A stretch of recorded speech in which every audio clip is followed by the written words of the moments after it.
Right, in this video lecture, I'm going to be covering the MCA standards that deal with basically the 4 macromolecules. So remember that all living things are made of cells, but cells are made up of these 4 macromolecules, and macromolecules are made up of atoms. So it's kind of like a little bit of review of the macromolecules and maybe some of the chemistry that go with it. So these are the standards that I'm going to go over here.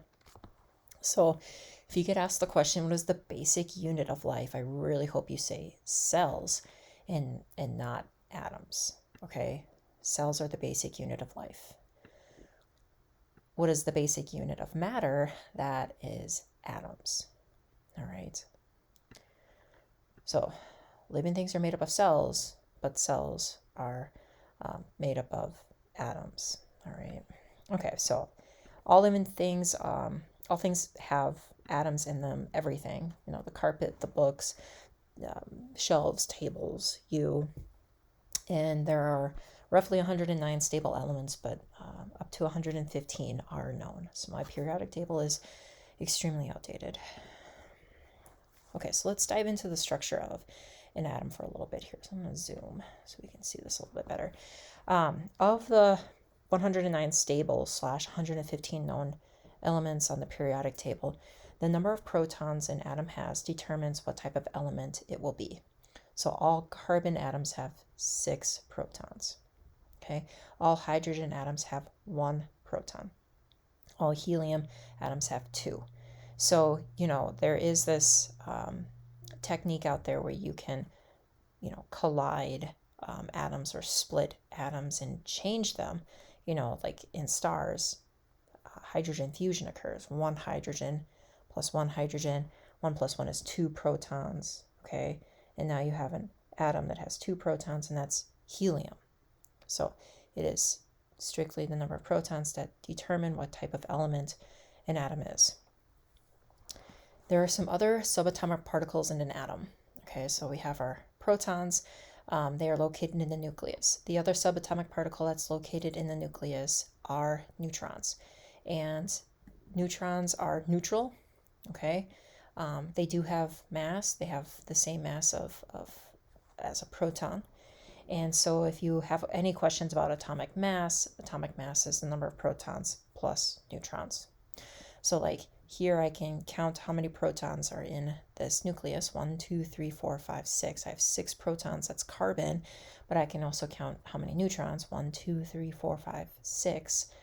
6 neutrons. So then the atomic mass of this atom is 12. 6 plus 6. Now electrons are outside the nucleus, and they are also very important for an atom because they are responsible for how reactive an element will be. Electrons, okay, that are in the outer energy shell, we call them valence electrons. And atoms want to fill the outermost energy shell, okay? And so the first energy level holds 2, and then every ring after that holds 8. So you can see here that carbon wants to fill its outer energy shell. It needs 4 more electrons, and it will react with other elements to achieve that goal. So protons are positive, neutrons are neutral, electrons are negative, and they are found outside the nucleus. Now, atoms can have charges based on the number of protons versus electrons. So if an atom is neutral, that means that the positive particles equal the negative particles. So I have 6 protons and 6 electrons. 6 positive 6 plus a negative 6 is 0. This is neutral. Now an atom can also be negatively charged, which means you have more electrons than protons. So here I have 5 positive protons plus 6 negative electrons, and now I'm going to end up with a -1 charge. And that -1 charge just means that it might be more attractive to a positive charged atom, or it might repel other negative atoms. So you can see how electrons are tied into behavior here. They help form bonds, and then they can also create charges that can change its behavior. An atom can be positively charged, and this just means that we have more protons than we do electrons. So here I have 6 positive protons plus 5 negative electrons, which is going to give me a +1 overall charge. Okay. Electrons can be shared between atoms. And when they are shared, we call that covalent bonding. And so here, fluorine needs one more. Actually, let me show you this. I'll be quick. So the fluorine has 19 electrons. So it's got 2 in the first energy shell, and then it's got 8 in the second. Okay, my dots are, I'll just do that. There we go. And then, so I have 10, 11, 12, 13, 14, 15, 16, 17. Okay, so it's got 17 electrons, and it's like 1 away. So it has 1 open spot. And if it meets another fluorine that also needs 1, then they will share. They'll share to achieve a full outer energy shell. Okay, so we call that covalent bonding. All right, all living things are based on atoms and their interactions. Ions are formed when atoms lose or gain electrons. Okay, it can go in any order. So because an ion is anything that has a charge. So if it's positive, that means that it's lost electrons because now you have more protons. If it's negative, that means it's gained electrons because it's more negative. Covalent bonds form when atoms share electrons. So here I have carbon, and I can ask you how many protons does it have? And you could look at the periodic table. Its atomic number is 6, so you could say there are 6 protons. How many electrons? We're going to assume that this is neutral, 6. And then my question is, how many bonds can it form? Well, it has 4 in its outermost energy shell, and the outermost energy shell can hold 8. So it wants to form 1, 2, 3, 4. It can form 4 bonds.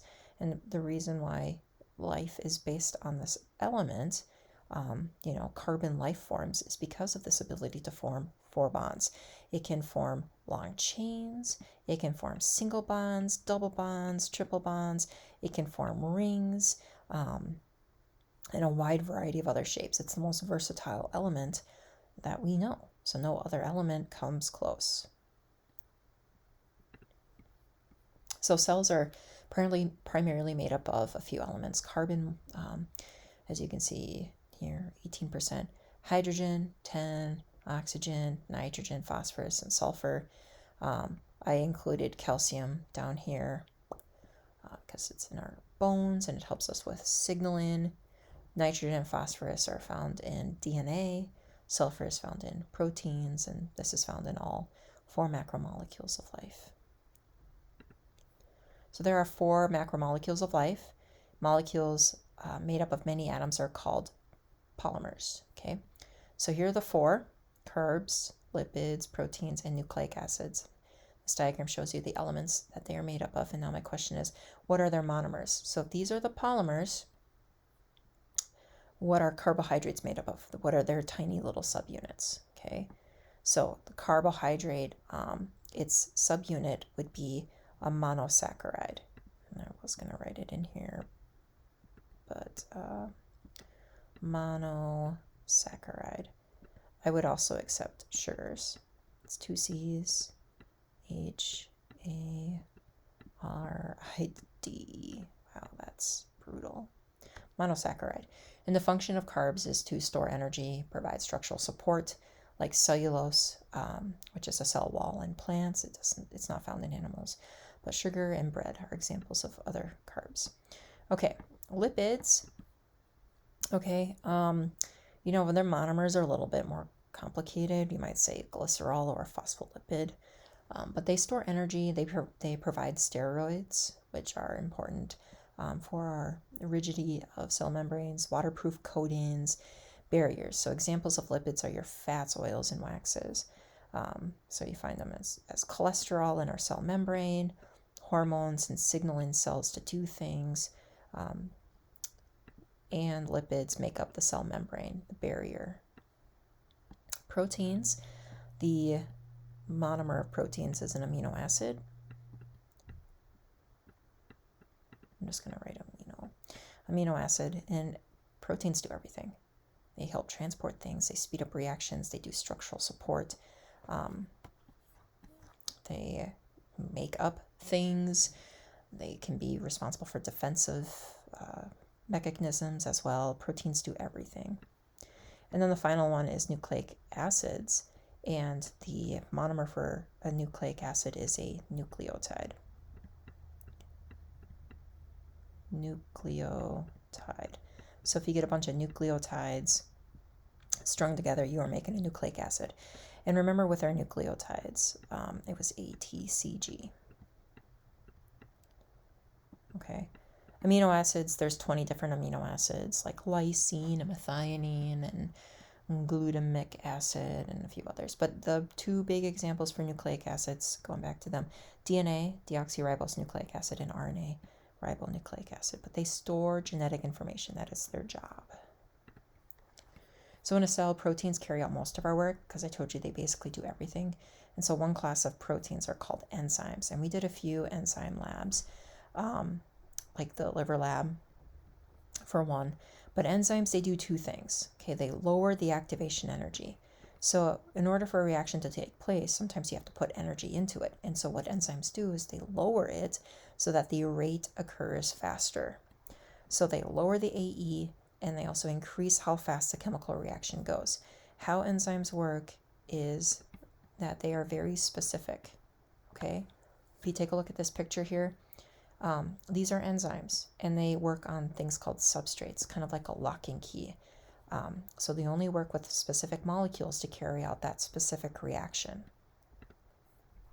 So what are enzymes made up of? Well, I just told you they're made up of proteins, and proteins are made up of strings of amino acids, okay? And when you change the environment of a protein, you can change the shape of the enzyme. So here I have this enzyme called amylose that works on starch, and you can kind of see how it's very specific. It kind of fits here, and it's going to break the starch into simple glucose. Each one of these is a string of glucose, and this enzyme literally takes it and just chops so that the simple sugars can be absorbed by the bloodstream and broken down in cellular respiration. But if you change the temperature, where you increase it or decrease it, or you make it more acidic or more basic, now the enzyme becomes denatured. It misfolds, and you can see how the shape is no longer conducive. It doesn't fit with the sucrose anymore. So now this enzyme's not going to work anymore. Okay, it's not going to do its job, and this starch won't be broken down.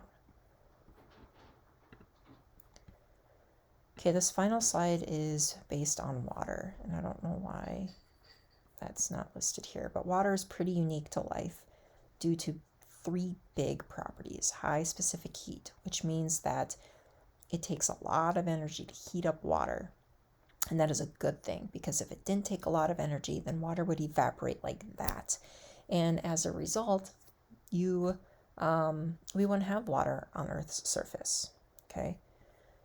It can also absorb a lot of heat, so we can use water to cool things, okay? Cohesion and adhesion. Cohesion means that water molecules will stick to each other. And the reason for that is because water is polar. It's polar because it has an oxygen sharing electrons with two hydrogens, and the sharing is unequal. And as a result, we end up with a slightly partial negative charge and a slightly partial positive charge. And it acts like tiny little magnets, and they will interact with other water molecules.